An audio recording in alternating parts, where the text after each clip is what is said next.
제목은 꽃과 풀 같은 사람입니다.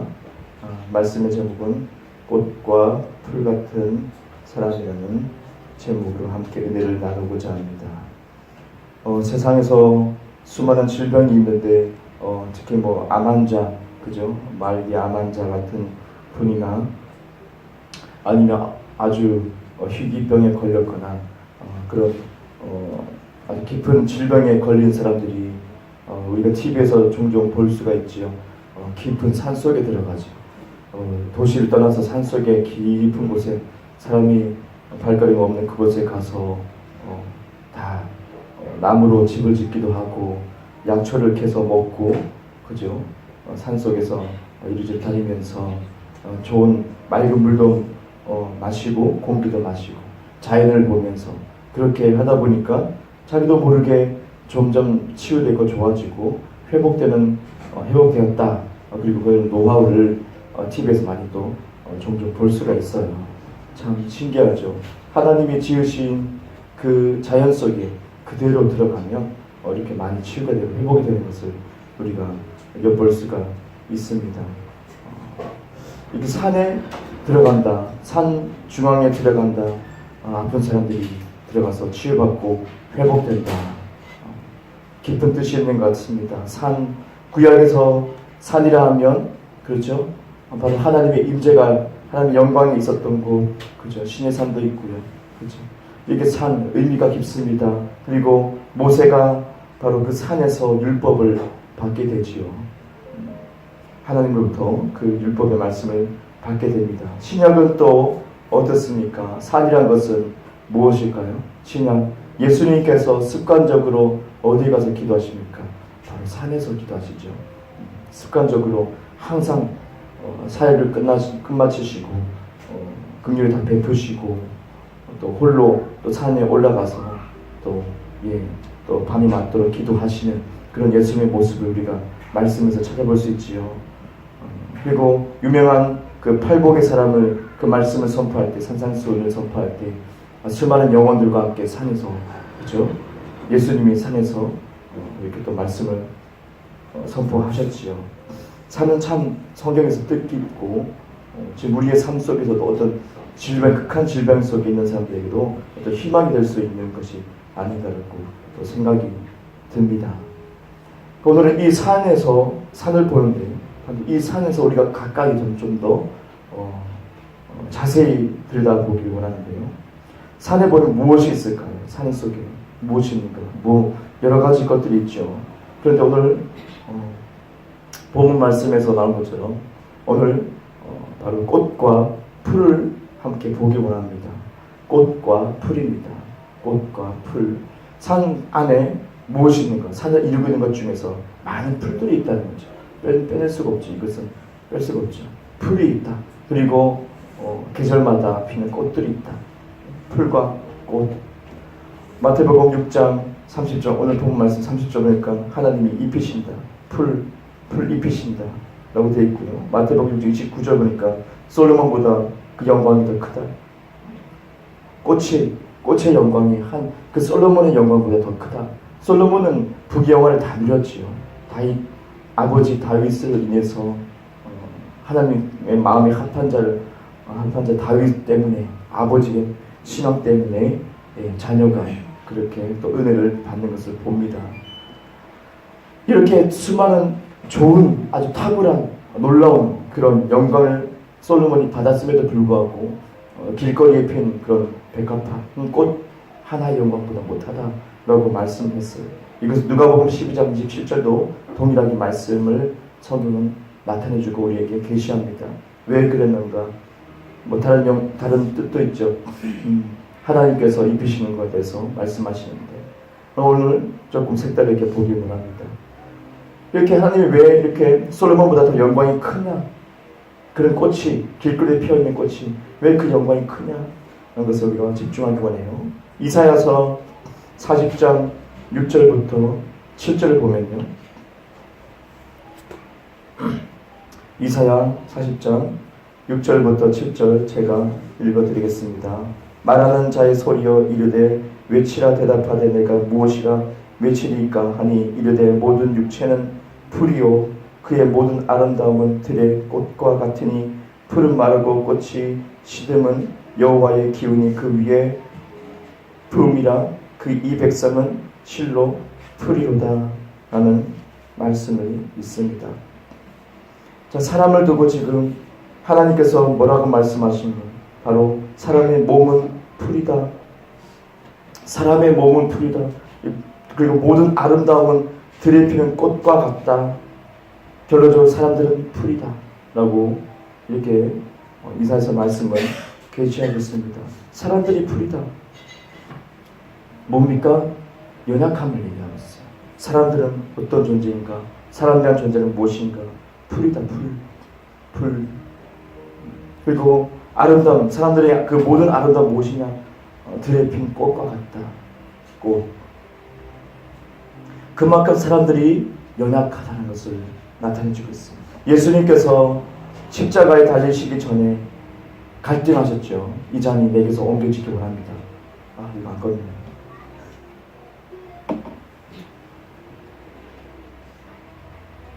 이 잔이 내게서 옮겨지기를 원합니다. 예수님께서 갈등했어요. 그 장소에서 땀이 피가 되듯이 기도하신 예수님, 그죠?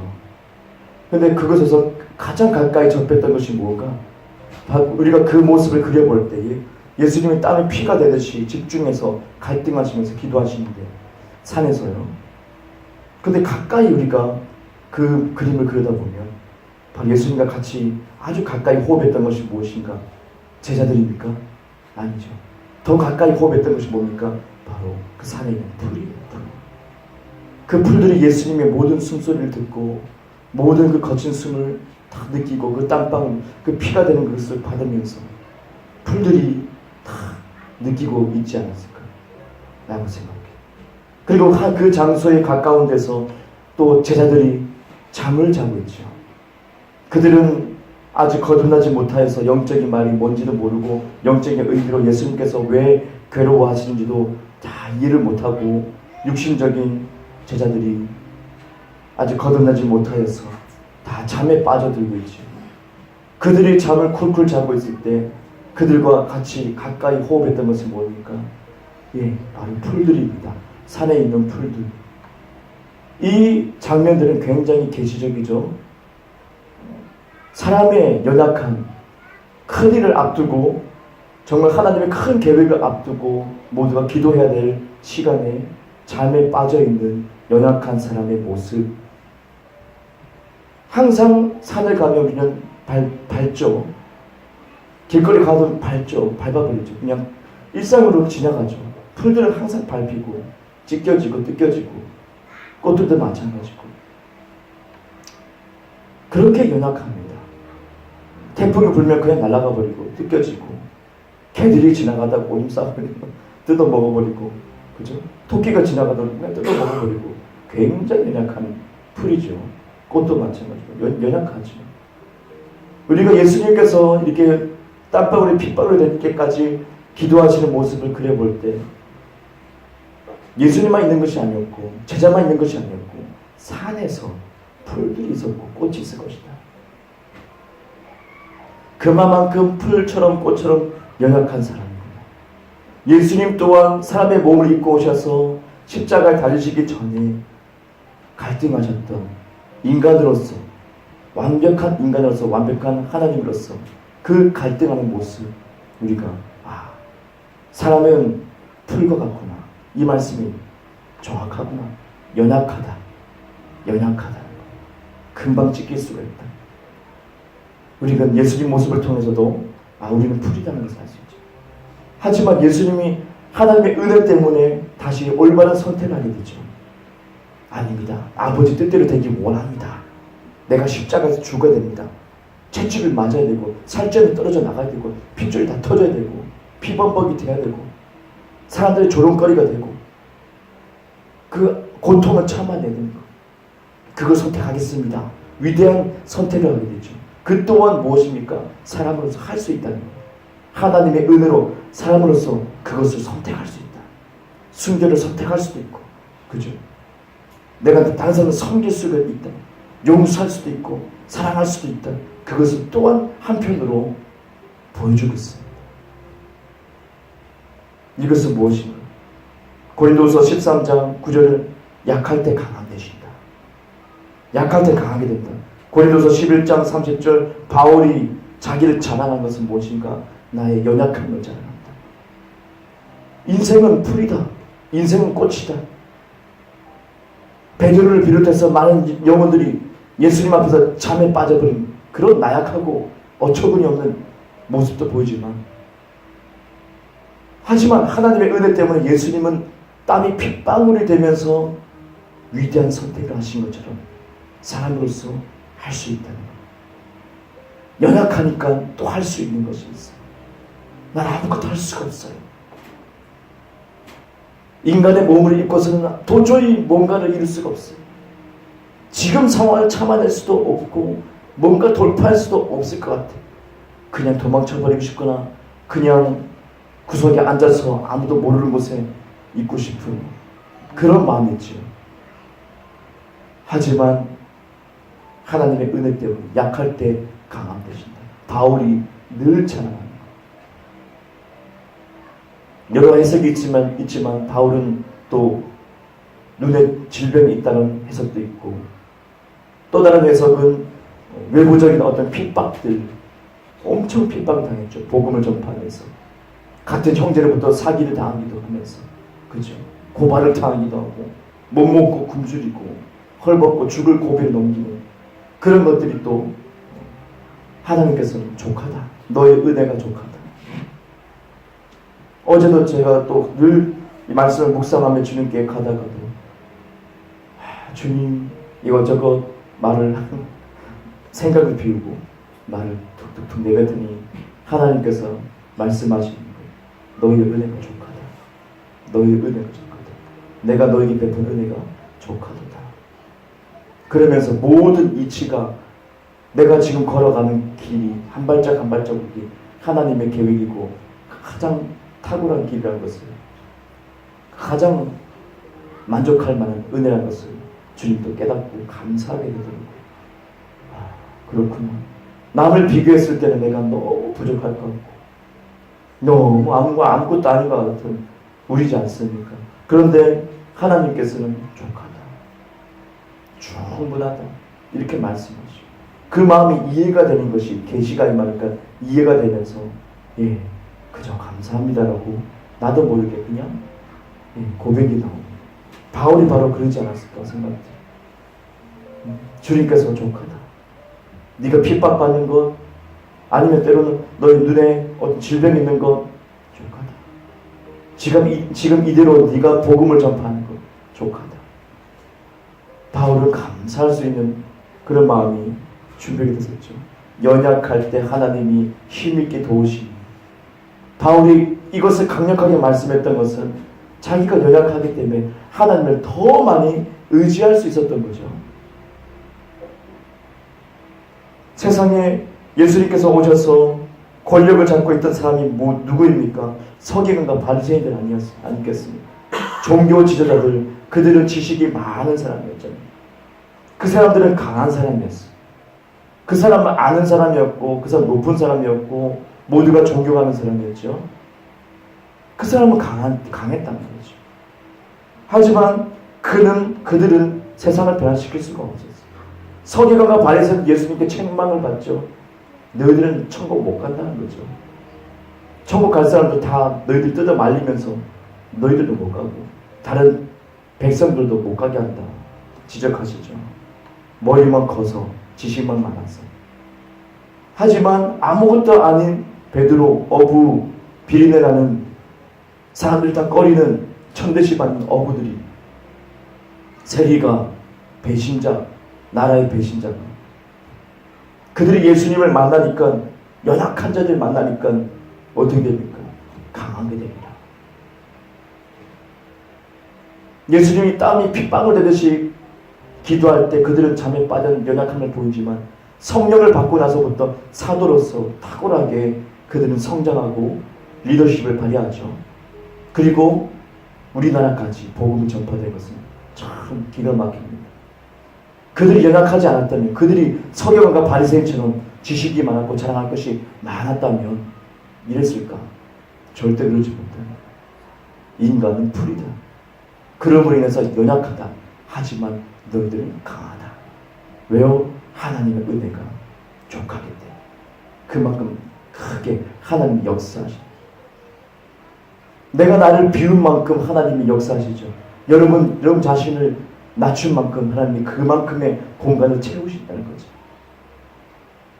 내가 1% 내가 낮췄어. 1%만 주님 역사하실 겁니다. 하지만 내가 100% 주님께 순복합니다. 100% 주님이 역사하십니다. 그 믿음의 법칙 아니겠습니까? 나는 얼만큼 나의 연약함을 자랑하느냐. 저도 연약함이 굉장히 많죠. 여러분도 있을 거예요. 이것을 숨기는 건가? 부정하는 것인가? 아니, 주님 앞에 솔직히 내어드리고 솔직히 받는 거. 하나님 보셨지요? 저 이렇게 연약해요. 속상합니다. 내 뜻대로 내 생각대로 안 될 때가 많아요. 연약해요. 그 순간 내가 내려놓는 것이고 하나님은 역사하시고 연약할 때 강함이 될 것이다. 하나님은 누굴 택하나? 성경에 보니까 작은 아이 다윗을 택하는 것을 볼 수 있어요. 성경은 말합니다. 키가 작은 아이. 그는 어떻게 해요? 아름답다. 외모, 용모가 아름답다. 용모가 아름답다. 마치 들핀 꽃처럼 용모가 아름답다. 겸손하고 하나님을 의지하는 마음에 100%였던 다윗의 마음. 그 어린아이 같은 깨끗하고 순전한 그 마음이 비워진 그 들판에서 아버지에게 천대치 받아서 형들은 다 아버지에게 그죠? 잘 그렇게 성장하고 있는데 이 다윗은 그냥 들판에 나서 양 떼나 치고 있는 짐승 냄새 몸에 배이고 양 똥 냄새 배이고 쉽게 안 빠집니다. 짐승 냄새 쉽게 안 빠지죠. 개를 키우신 분은 아시겠지만 비 올 때 비 오는 날은 개 냄새가 진동하는 저는 많이 키워서 알아요. 저희 어머니가 키우지 말자. 안 돼. 키우고 싶다고. 어린 마음에 그냥 귀여우니까. 하지만 똥은 네가 치워야겠다. 네. 외면하고 있다가 똥은 네가 치워야지. 예, 치우고. 비 오는 날은 어김없이 개 냄새가 진동하는 짐승 냄새. 이전에 저희 집에 쥐가 들어와가지고 베란다에 쥐가 한 마리 들어와가지고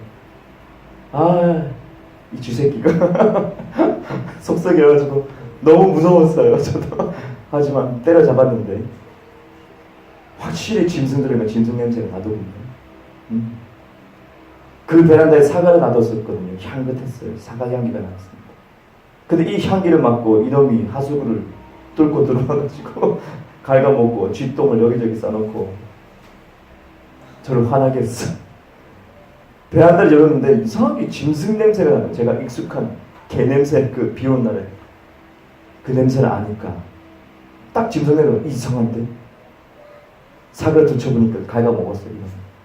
어렸을 때 저희 집에 비늘을 많이 갉아먹었어요. 그 쥐새끼들이 천장에서 그렇게 뛰어다니더니 이렇게 속썩이나. 무서웠지만 때려잡았습니다. 빗자루로 그냥 쉐일만 때려잡았죠. 뭐하다 계셨는데. 하나님께서는 이렇게 연약한 자를 선택하지. 우리의 부르심은 또 무엇이냐? 성경에서는 다 아무것도 아닌 사람을 불렀다고 말씀해요. 풀 중에도 잡풀. 그죠? 꽃 중에서도 안 이쁜 꽃들, 너무 연약한 것, 시들어가지고 죽을 것 같은 꽃들을 하나님이 선택하셔서 그만큼 부족한 것을 은혜로 채우시고 능력으로 채우셔서 사용하겠다. 이 땅에 잘난 사람들, 그 사람을 부끄럽게 하기 위해서 여러분을 택하셨다. 저와 여러분을 택하셨다. 그래서 우리는 항상 자랑할 수 있어야 될 것 같아요. 연약합니다. 하나님. 고백할 수 있어야 될 것 같아요. 하지만 이 연약함 하나님께서 채워주십니다. 잘하는 사람들 많아요, 세상에. 그 사람들을 부끄럽게 할 겁니다. 주님을 믿습니다. 그거 아니겠습니다. 마지막으로 들판에 핀 꽃을 보면, 산에 올라가서 수많은 풀을 봤을 때 사람들은 어떤 마음을 가진가요? 마음의 힐링을 느껴요. 그렇지 않습니까? 꽃밭에 꽃이 쫙 폈어요. 빨간 꽃들, 핑크색들, 노란 꽃 바라보니까 막 살랑살랑 움직여 춤을 추는 것 같아요. 많은 관광객들이 모여요. 사진을 찍어요. 아, 좋다. 향기를 맡아요. 그냥 밟고 지나가면 끝이에요. 풀과 꽃들은. 그런데 거기서 힐링을 느껴요. 마음이 평안함을 느껴요. 가을에 보세요. 예. 물 들어가지고 이쁜 산을 보면서, 제가 살았던 그 집도, 그 뒤에 산도, 예. 꽃이 많이 피고 그러는데 뻐꾸기도 울고 막 그래. 아직도 생생한 거. 그런 것을 보면 마음 평안함이 느껴져요. 아, 마음이 치유가 되는 거죠. 암 환자가 산속에 들어가서 그 자연을 보고 자연의 향기를 맡고, 그렇죠? 가장 연약한 풀들과 꽃이 사람들을 치유하고 있어요. 약할 때 강합니다. 바로 그것입니다. 제가 드리고 싶은 말은, 약한 것이 강하다. 악인이, 이 세상에 악한 사람이 죽을 병에 걸렸든지 그래도 어떻게 머리 쥐켜끼면 어디 가요? 그 사람들도 자연을 찾아가요. 약한 풀을 보고 약한 꽃을 보면서 그 사람들도 머리를 식히고 마음을 평안하고. 우리 모두가 그렇지 않습니까? 자연스럽게 끌리지 않습니까? 제가 꿈을 통해서 천국에 한번 갔을 때, 새 예루살렘을 바라보면서 굉장히 충격을 먹었었죠. 뭐 이런 데가 다 있지? 끝이 없이 거룩한, 끝이 없이 영광스러운 그 밝은 빛 가운데서 하나님의 집을 바라보고 그 앞에 들판에 피어있는 꽃도 아니에요. 제가 말씀드린 풀들, 난 같은 풀이죠. 그런 풀들이 빽빽하게 쫙 깔려있는데 그 윤기가 이루 말할 수가 없었어요. 생명력이 이루 말할 수가 없었어요. 살랑살랑 움직여요. 만지기조차 너무 아까워요. 꽃이 아닌 풀이었어요. 저는 그때 굉장히 충격이었어요. 부산에 주님께 응답받고 다시 부산을 집에 내갔을 때 한참 주님과 교제를 하고 있을 때였죠. 그럴 때 주님께서 딱 만나주셨는데 굉장히 충격이었던 거예요. 그리고 그것을 경험하고 나서 또 교회에 올라갈 때 산길을 쭉 올라가기 때문에 꽃을 보거든요. 꽃을 보는데 하나도 안 이쁜 거예요. 이 땅에 꽃이 왜 이렇게 안 이뻐? 천국의 그 풀 하나가 너무 이뻐요. 그 생명력은, 윤기는 이루 말할 수 없어요. 그래서 그 꽃을, 이 교회 가면서 봤던 꽃을 만지면서 너희들보다 참 천국의 풀이 더 이쁘다. 미안하지만 너희들 이쁘지만 천국의 풀이 더 이쁘다. 진짜 그랬어. 약한 것이 강합니다. 우리가 그날을 되면 알겠죠. 가보면 알겠죠. 기가 막히다. 그럼 하늘의 그 꽃은 얼마나 더 이쁠까? 기대를 더 해보게 됩니다. 12 제자들은 시들시들한 자풀이었지만 연약한 그들을 하나님 예수님을 만나니 강하게 되었습니다. 위대한 복음을 전파하는 사도들이 되었습니다. 지금까지 복음이 전파되고 있고 주의 종들을 통해서, 여러분을 통해서 복음이 지금도 전파되고 있습니다. 여러분은 약합니다. 네, 인간은 풀이기 때문에. 하지만 강력합니다. 은혜가 여러분을 감싸고 있습니다. 오늘도 여러분은 내려놓으십시오. 오늘도 여러분은 내려놓으십시오. 지식을 내려놓고 경험을 내려놓으시기 바랍니다. 그만큼 하나님의 은혜가 채웁니다. 채워집니다. 그 그것을 계속 발견해 나가기 바랍니다. 나는 길거리에 핀 자풀이다. 하지만 하나님이 나를 보호하사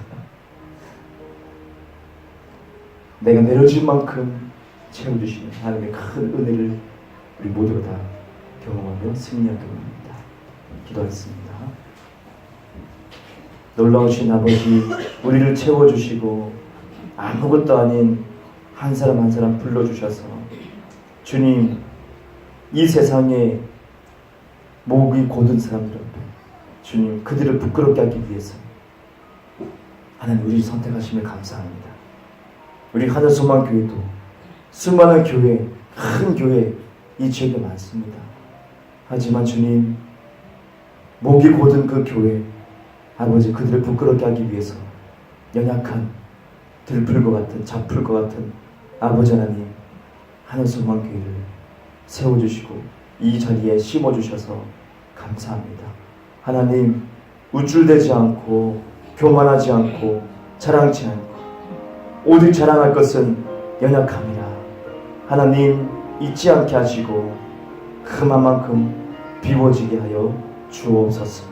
모든 성도님들이 삶속에 자기 자신을 부인하고 비워지고 예수님을 따르기를 원합니다. 그래야만 예수님을 따를 수가 있고 예수님이 우리 삶에 역사할 수 있다고 하신 것입니다. 아버지, 감사드립니다. 인생은 풀입니다. 들풀입니다. 아버지 하나님, 길거리에 핀 꽃입니다.